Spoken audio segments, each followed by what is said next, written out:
Pandas is a powerful tool for data analysis and manipulation.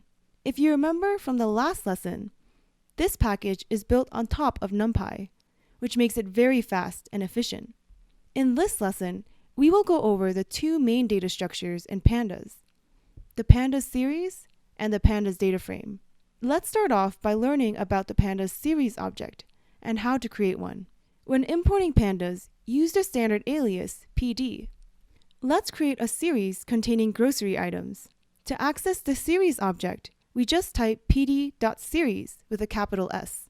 A Pandas series is a one-dimensional array-like object that can hold many data types, such as numbers and strings. This is different from a NumPy array, which can only hold one data type.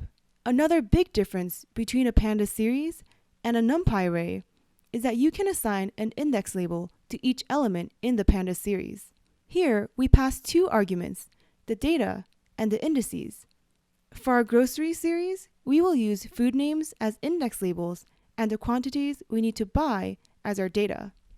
We can see that a Pandas series is displayed with the indices in the first column and the data in the second column.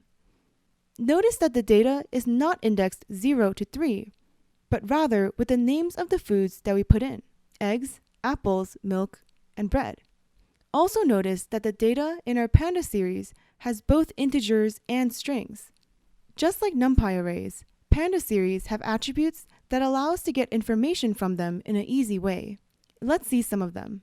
Shape gives us the sizes of each dimension of the data. Ndim gives us the number of dimensions of the data. And size gives us the total number of values in the array. We can also print the index labels and the data of the Pandas series separately. This is useful if you don't happen to know what the index labels of a series are. This gives us the index labels of the series object.